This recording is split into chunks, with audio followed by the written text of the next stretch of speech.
True with Guns America. We are here at SIG NEXT today, and I've got Darren, and we are going to talk about the brand new SIG P226.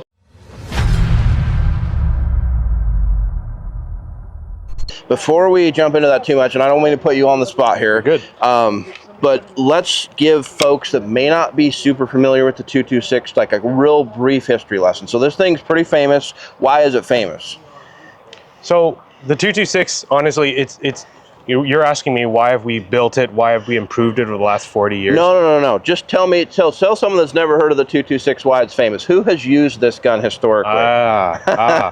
Probably one of the most famous contracts that the 226 has ever won is the Mark 25. Okay. It's synonymous. It's basically a household name at this point. Mark 25 was a military contract for Navy SEALs for over 20 years. Okay, so this was literally the choice of Navy SEALs for, like you said, over 20 years. So it's a really famous gun. It's still a really awesome gun. And you guys have basically updated and modernized it a little bit. You've given us a couple of options here. This is the full-size option. This is the compact option. That's right. So can you run us through the differences? Tell us what's new. Some of the biggest changes we made to the 226X is the barrel, the trigger system, and the frame.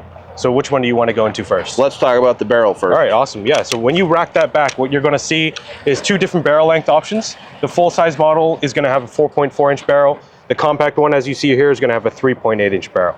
So this is kind of like your classic full-size 226, and this is a little bit more compact, reminiscent of the 229, but this does have the full-length frame, much like the full-size model. So this is the 226X, and then this is the 226X carry. So it takes the same magazine, has the same length grip, but just different barrel lengths. Okay, and then you guys also did something to the crown that's a little different. That's right, yeah. So this one has a 35-degree reverse target bull barrel. So I don't know how well you can see that, but that is a really, yeah, that's really like kind of almost extreme. I don't know if I've seen you guys do that before. Yeah. And what is the advantage of that? Yeah, that's a great question. There's a couple. The foremost reason why you would do an extreme or recessed target crown like that is just to increase durability, right? Because the crown usually is pretty close to the edge of the barrel, but we recessed it just to make it more durable, less prone to damage. The edge of the rifling on any barrel, including a pistol, is critical to the accuracy of the gun. Right. One of the other reasons, it's a little bit black magic, a little bit over my head. We can speak with the engineers after this, but it does have to do with the release of the gases once the projectile exits the barrel. Okay. So when you have an extreme angle, like a 35-degree reverse target crown, it basically just gives how the gases interact with the projectile once it exits the barrel is just more concentric. Okay. So it does actually give you better ballistics and better accuracy. Okay, cool. All right, so that's the barrel stuff. What else have we got here that's new? Yeah, so the trigger system on both of these guns is completely reworked. Okay. The DASA is one of the trigger systems that we're very, very excited about. The SAO is also completely reworked from the ground up. So just to get into granulars, the DASA, the one you're holding right there, is triggered. They're both adjustable by the user. Okay. The DASA model is pre-tension and pre-travel and over-travel adjustable. Okay. The SAO model is over-travel adjustable. Okay, so there's two sizes and there's two trigger systems in both of these offerings. So the double action only, obviously you guys, this is a hammer-fired gun, we're clear here, but it's double action, just like this. If it's already cocked, you can run the decocker and uncock it, and then you're back to double action mode. But when it's actually already cocked, then you have a single action trigger. So you guys that know about these already know this. The version you're holding actually has a manual safety, something like a 1911. Exactly. And it's a single action only, and the trigger on that is phenomenal. Yeah. So.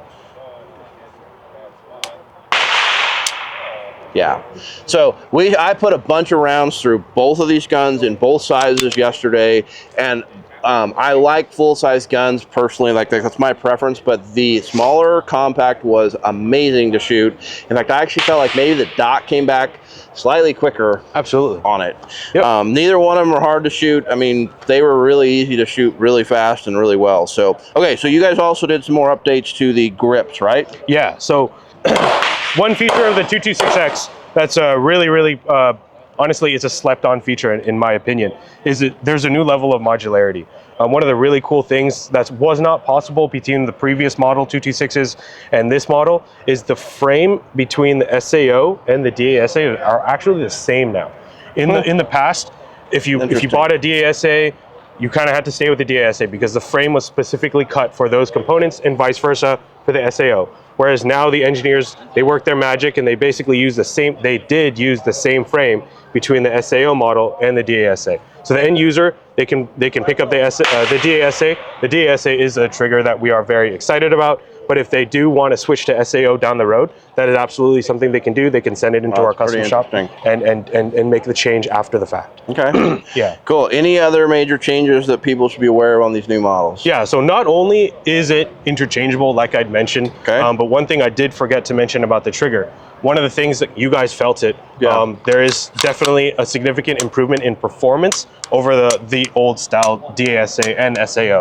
And how the engineers did that is they just improved the coating and the sear and the hammer. And basically what you're feeling is equivalent to old generation 226s that had trigger jobs, right? No kidding. So what you were used to be able to do is send your 226 in, get a trigger job, and drop that poundage. The old generation 226 DAS, the double action, broke it around 11 to 12 pounds. Okay. This new Legion model breaks at around 8 to 9 pounds. Wow. The single action on both of these guns breaks at around 3.5 to 4.5 pounds. Yeah, it's a great trigger. Yeah. It's super smooth, super easy to shoot. Like, I normally hate double action semi-autos, and this is actually, like, I could live with this for sure. Right. So, okay.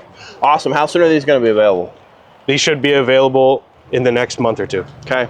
Yep. Awesome, man. Well, I appreciate you running us through this, and make sure you guys like, subscribe, and share, and we will see you on the next video.